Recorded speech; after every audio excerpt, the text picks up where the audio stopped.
ترتیب سے ہیں، جس سیکوینس میں آ رہے ہیں، یہ پوری کی پوری یہ ایک دعوت ہے اذان کی.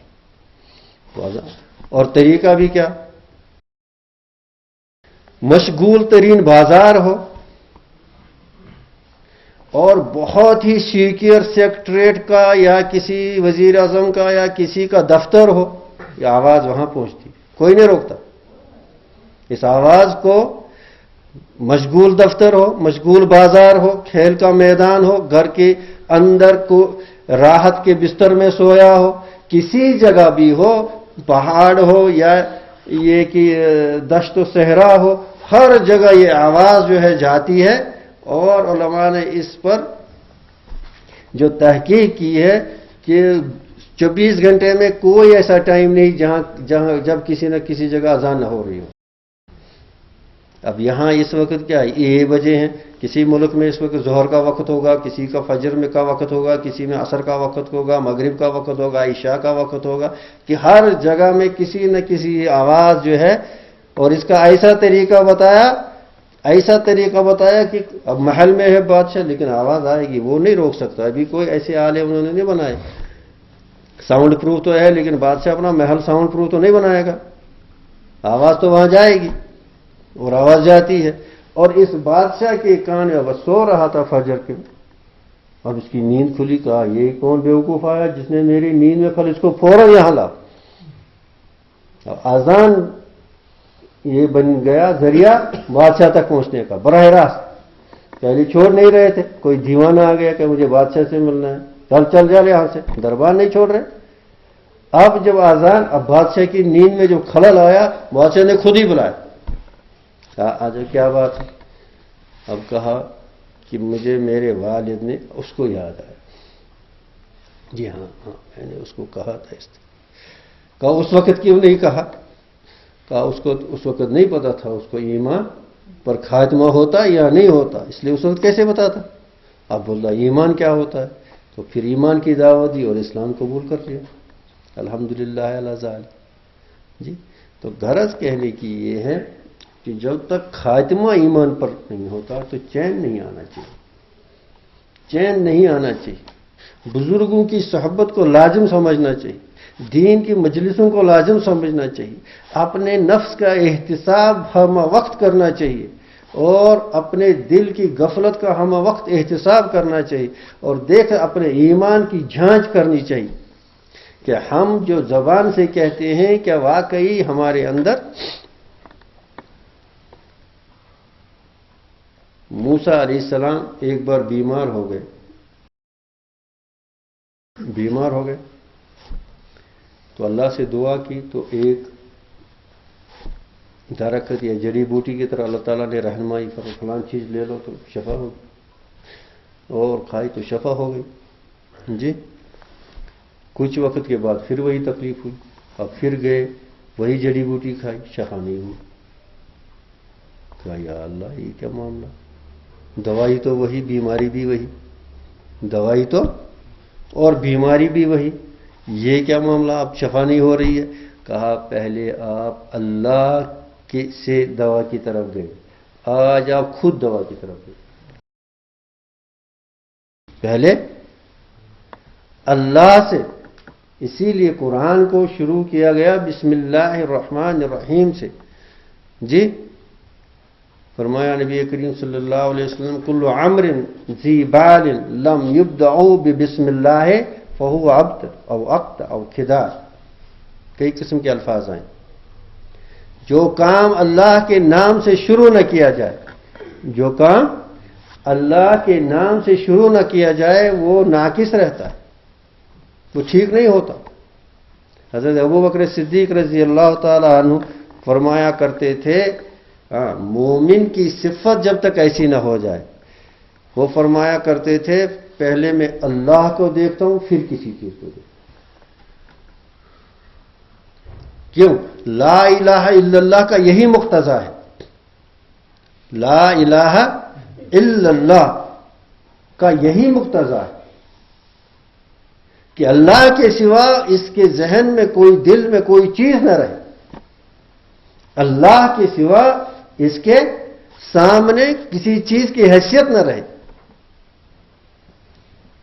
ہمارا اللہ پر کتنا بھروسہ ہے،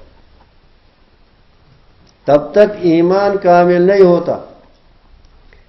کان کھول کر سن لو، ایمان تب تک کامل نہیں ہوتا جب تک اس پر زیادہ بھروسہ نہ ہو جو اللہ کے پاس ہے اس سے جو اپنے پاس ہے. میرے پاس دولت ہے، میرے پاس عہدہ ہے، میرے پاس جوانی ہے، میرے پاس دکان ہے، میرے پاس بینک بیلنس ہے، اس پر میرا کتنا بھروسہ ہے اور اللہ پر مجھے کتنا بھروسہ ہے. جب تک ان چیزوں سے زیادہ اللہ پر نہ بھروسہ ہو تو ایمان ناقص ہے. اس پر محنت کرنے کی ضرورت ہے. یہ ایسے ہی حاصل نہیں ہوتا. یہ درجہ ایمان کا ایسے ہی نہیں حاصل ہوتا کہ جب تک ان خزانوں پر زیادہ بھروسہ نہ ہو بنسبت اس کے جو اپنے پاس ہے. سمجھے نہیں سمجھے؟ اگر ایسا ہے تو پھر پریشان کیوں ہے؟ پھر اس کی پریشانی کا کیا سبب ہے؟ پریشانی کا سبب یہ ہے کہ اللہ پر بھروسہ نہیں ہے. کیا نہیں ہے؟ بھروسہ نہیں ہے. اور جو پڑھتا ہے زبان سے پڑھتا ہے تو بسم اللہ الرحمن الرحیم سے قرآن کریم کو شروع کیا. اور اس سے پہلے اللہ تعالیٰ نے ہم کو سکھایا کہ قرآن کو شروع کرنے سے پہلے کیا پڑھو؟ استعاذہ پڑھو. اعوذ باللہ من الشیطان الرجیم، کہ اپنے آپ کو اللہ سے پناہ مانگو کہ اللہ تعالیٰ ہمیں شیطان کے شر سے اور شیطان کے اچک لے جانے سے ہم کو کیا رکھے؟ محفوظ رکھے. اور اس کے بعد اس بسم اللہ کو کس سے شروع کیا؟ با سے شروع کیا، بے سے شروع کیا. تو جو پچھلے نشست میں اس کے بارے میں تھوڑا سا یہ عرض کیا گیا کہ یہ با جو ہے یہ ہمیں کیا کیا سکھاتا ہے. یہ با جو ہے ہمیں، تو اس نے کیا ہمیں سکھایا؟ پہلے اس نے ہمیں سکھایا تواضع، ہیوملٹی. کیا سکھایا؟ تواضع، اپنی ہستی کو مٹا دینا. کیونکہ با ہم ایسے لکھتے ہیں لیکن بسم اللہ میں با ایسے لٹا کر لکھتے ہیں. اس میں جو ترفع ہے، یعنی یہ جو اوپر کی جو لکیر ہے وہ اس میں نہیں لکھی جاتی. تو فرمایا بی یکون ما یکون، بی کان ما کان، بی کان ما کان، بی یکون ما یکون، بی وجود العالم ولیس بغیری. جو چیز ہر چیز اللہ سے ہے، جو چیز ہر چیز اللہ سے ہے. اور علماء کرام نے یہاں تک، اب ہم کہتے ہیں بسم اللہ، اس کے دو طریقے ہیں معنی کرنے کے. شروع کرتا ہوں اللہ کے نام سے اور اللہ کے نام سے شروع کرتا ہوں. ترجمے دونوں صحیح ہیں. شروع کرتا ہوں اللہ کے نام سے، اللہ کے نام سے شروع کرتا ہوں. تو علماء کرام نے کہا دوسرا ترجمہ صحیح ہے، اصحا ہے. پہلے اللہ کا نام لے لو، اللہ کے نام سے شروع کرتا ہوں.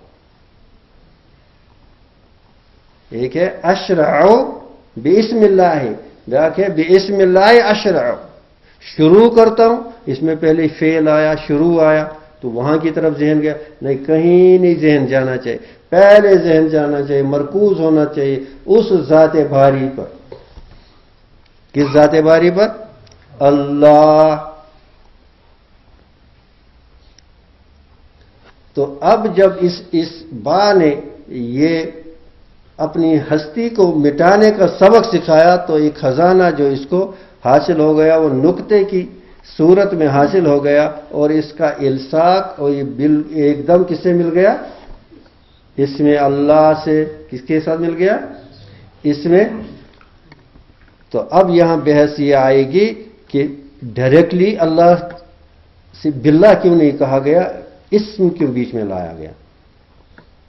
یہاں کیا اب یہ مسئلہ، یہ جو سمجھنے کی چیز ہے. اب یہ ہونا چاہیے باللہ، یہ بات داخل ہونا چاہیے تھا ڈائریکٹلی کس پر؟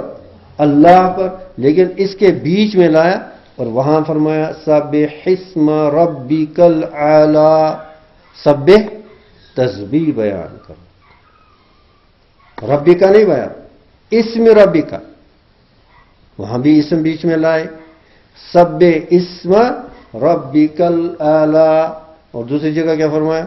وَاذْكُرْ اسم ربک، وَاذْكُرْ اسم ربک وَتَبَتَّلْ الیہ تبتیلا،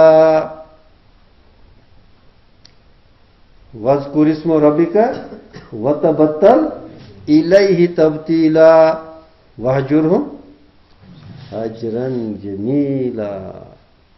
ہاں، یہ قرآنی ہدایات کو سمجھو اور اس کو اپنی زندگی کا، یعنی اپنی زندگی کا عملی نمونہ بناؤ۔ اب یہاں اللہ تعالیٰ ہم سے کیا چاہتے ہیں، کیا فرماتے ہیں؟ وَاذْكُرِ اسْمَ رَبِّكَ وَتَبَتَّلْ إِلَيْهِ تَبْتِيلًا وَاهْجُرْهُمْ حَجْرًا جَمِيلًا۔ اب ان لوگوں کو خوبصورتی کے ساتھ ان لوگوں سے علیحدگی اختیار کرو، خوبصورتی کے ساتھ، ان فتنوں سے، ان فتنہ بازوں سے، بے دینوں سے، بد دینوں سے اور اس قسم کے بد اخلاق لوگوں سے، وَاهْجُرْهُمْ حَجْرًا جَمِيلًا۔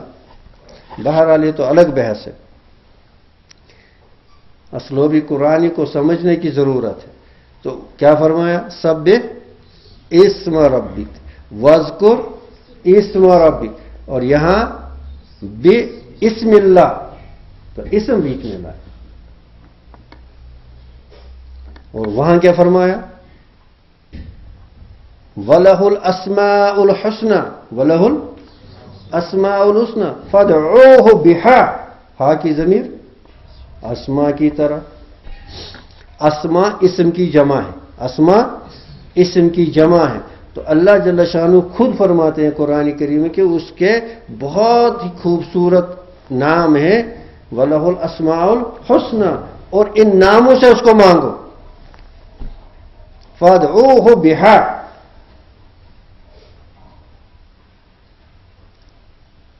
اور اس کے بعد کیوں؟ کیونکہ اللہ جل شانہ کی ذات جو ہے یہ بہت وراء الورا ہے، انسان کا ذہن، انسان کا فہم اور انسان کی یعنی پہنچ وہاں رسائی نہیں ہے۔ اب نبوت کی ضرورت کیا پڑی؟ نبوت کی ضرورت کیوں پڑی؟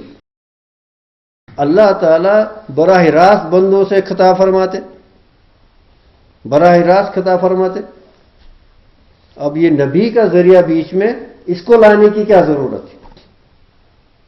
اللہ تعالیٰ نے یہ جو مخلوقات بنائے تو ان میں مختلف صلاحیتیں، اب دیکھو جمادات، یہ جو انآرگینک چیزیں ہیں، بے جان چیزیں ہیں، اور پھر نباتات جیسے یہ پلانٹس وغیرہ ہیں، جو یہ یعنی سبزیاں اور پھل اور دوسری چیزیں، اور ان کی خاصیتیں الگ ہیں، پھر حیوانات جی، اور پھر انسان، اور پھر ملکوتیت، ملکوتیت کا الگ ایک نظام بنایا اللہ جل شانہ نے، اور ان کی صفات الگ، فرشتوں کی صفات الگ۔ اب جبرائیل امین علیہ السلام کے بارے میں آتا ہے کہ ان کے 600 پار ہیں، کتنے؟ اور ایک پار ہے کہ یہ زمین آسمان کو پورے کو ڈھانپ لے، اور روایتوں میں کہ فلاں بستی کو اٹھایا اور ٹپک دیا، اس بستی کو جب اللہ نے عذاب لیا جبرائیل علیہ السلام نے۔ اب ایسے قوی اور مضبوط، یعنی جو ملکوت، یہ جو ملکوت کا جو اللہ تعالیٰ نے جو مخلوق بنائی ہے، ان کی صفات اپنی صفات۔ اب ان کو نیند نہیں آتی، سوتے ہیں، کھاتے ہیں، فرشتے کھاتے ہیں، سوتے ہیں، تھکتے ہیں، کبھی نافرمانی کرتے ہیں، شیطان ان پر غلبہ کرتا ہے، یہ سارے ملکوتی صفات ہیں۔ کم سونا ملکوتی صفت ہے، کم کھانا ملکوتی صفت ہے. ایک بہت بڑا پنڈت دیانند